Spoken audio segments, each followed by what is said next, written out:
원래 영포티라는 단어는 40대면서 젊은 사람들이 관심 가질 만한 상품과 서비스를 소비하는 세대를 일컫는 마케팅 목적으로 나온 단어였습니다.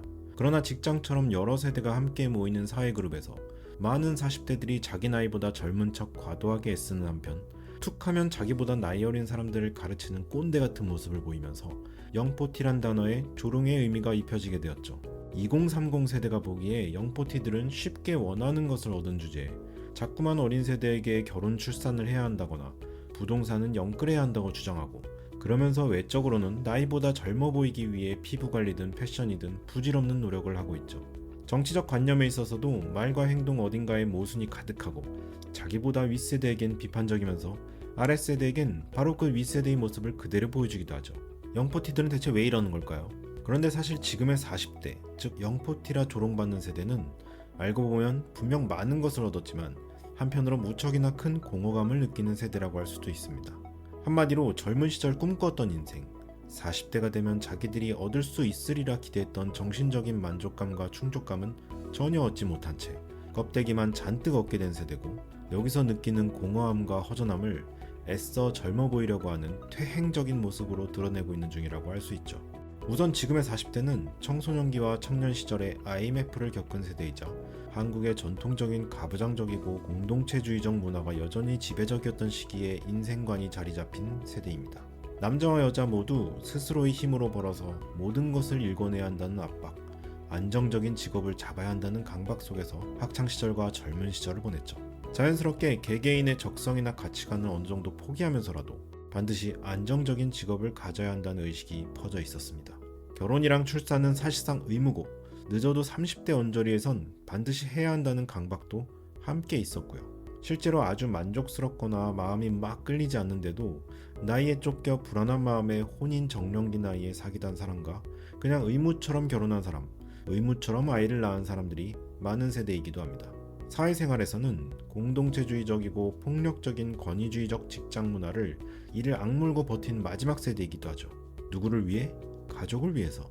한편으로 지금의 40대들이 그렇게 열심히 20대와 30대를 보내던 시절, 그래도 나이가 들어 40대쯤 자리를 잡으면 그 당시 자기가 본 윗세대들이 누렸던 여러 특권을 자신들도 누릴 수 있을 거란 기대가 있었습니다.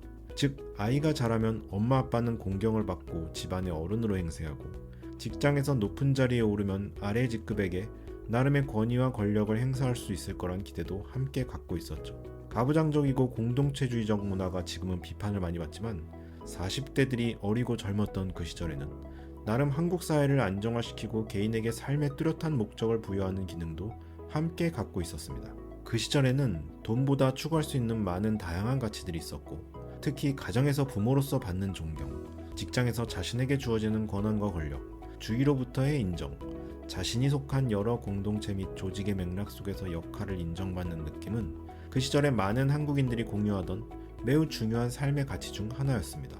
그런데 그 사이에 스마트폰이 나오고 소셜미디어와 SNS가 발전하면서 세상이 빠르게 변해버렸죠.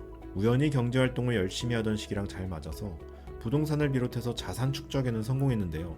사실 그건 정작 지금의 40대들이 그렇게 중요하게 여겼던 가치는 아니었습니다. 그 시절엔 집은 그냥 집일 뿐이었고, 젊은 시절에 기대했던 여러 정신적 가치와 만족감, 한국 사회의 공동체 속에서 추구할 수 있었던 가치가 더 중요했는데 그런 것들은 모두 사라져버렸죠. 자기들이 기대했던 사회적 지위에 올라와 보니까 기존 세대들이 누렸던 가치들이 모두 사라져버린 겁니다. 가족 공동체는 가족 본래의 정서적 기능을 잃고 아이를 중심으로 한 기능적인 프로젝트 그룹처럼 움직이게 되었고, 아이의 미래만이 최우선시되느라 정작 엄마 아빠는 제대로 된 어른의 자리를 찾지 못하고 그냥 아이를 위한 돈 버는 기계 같은 역할만 수행하게 되었죠.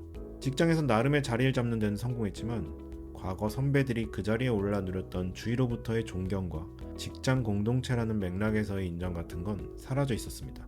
대신 그 자리는 오로지 성과주의에 의한 돈벌이 기능만 평가받는 자리로 변했죠.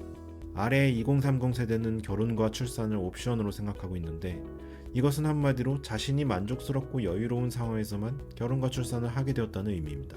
40대들처럼 나이에 쫓겨 무리하게 결혼 출산을 한 사람들이 그만큼 줄어든 셈이죠. 즉 2030 세대가 불행해져서 결혼과 출산을 안 하게 된 것이 아니라 오히려 윗세대보다 자기 삶에 더욱 집중하고 자기 인생에 더 만족스러운 길을 찾는 과정에서 결혼 출산의 비율이 낮아진 셈이죠. 그런 자유로운 2030들은 역시나 가족 부양에 대한 부담도 없기 때문에 직장에서도 예전 40대들이 경험해야 했던 권위주의 문화를 전부 거부하게 되었고, 그런 모습을 보며 40대들은 속이 부글부글 끓게 됐죠. 정리하면 지금의 40대들은 분명 뭘 얻은 건 많은데 속알맹이를 보면 거기서 자신이 진정으로 원했던 것은 별로 없다는 뜻입니다. 껍데기만 잔뜩 얻어서 주변에서도 띄워주고 가족들도 의지하기 때문에 이제 와서 인생의 길을 과감히 틀 용기도 상황도 안 되죠. 영끌에서 집은 얻었다 쳐도 애초에 지금의 40대들은 집 소유에 그렇게 진심도 아니었고 언젠가는 누구나 소유하게 될 것으로 생각했기 때문에 알고 보면 집 소유로 인한 만족감도 그다지 높지 않습니다. 어차피 집값이 올라도 자기 멋대로 팔아서 현금화해서 그 돈을 마음대로 쓸 수 있는 것도 아니고 가장 큰 수혜자는 결국 자기 자식들이 될 가능성이 크기 때문에 집값의 효용을 온전히 누리지도 못하죠. 껍데기만 잔뜩 가진 바람에 만족감이나 충족감은 전혀 없지만 책임감 때문에 쳇바퀴처럼 하루하루 사는 것은 똑같습니다. 머리로는 잘 산다고 알고 있지만 속마음은 그렇지 않으니까 자꾸만 지금의 2030들을 흉내내고 그들과 어울리려 하면서 2030들을 가르치려 들죠. 이것은 결국 자신의 현재 상태를 벗어나지 못하는 스스로의 답답함을 억누르고 스스로 이만하면 됐다고 합리화하려는 발버둥 것 같은 거고요. 그래서 이런 40대들, 영포티들은 머리로는 만족스러워야 하는 인생이지만 가슴으로는 불만족스러운 인생을 살고 있기 때문에 이 간극을 메우기 위해 끊임없이 모순된 말과 행동을 하게 된 거고요. 이 부자연스러움을 지금의 2030들은 당연히 불편하게 여길 수밖에 없겠죠. 그리고 첨언에서 영포티들이 윗세대들을 비난하는 건 윗세대들은 과거 전통적 한국 문화가 지배하던 시절 그 특권과 혜택을 모두 누렸기 때문일 겁니다.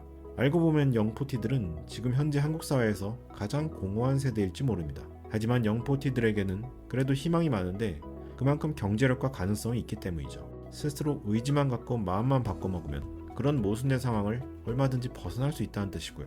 물론 삶의 관성이 있어 쉽진 않겠죠.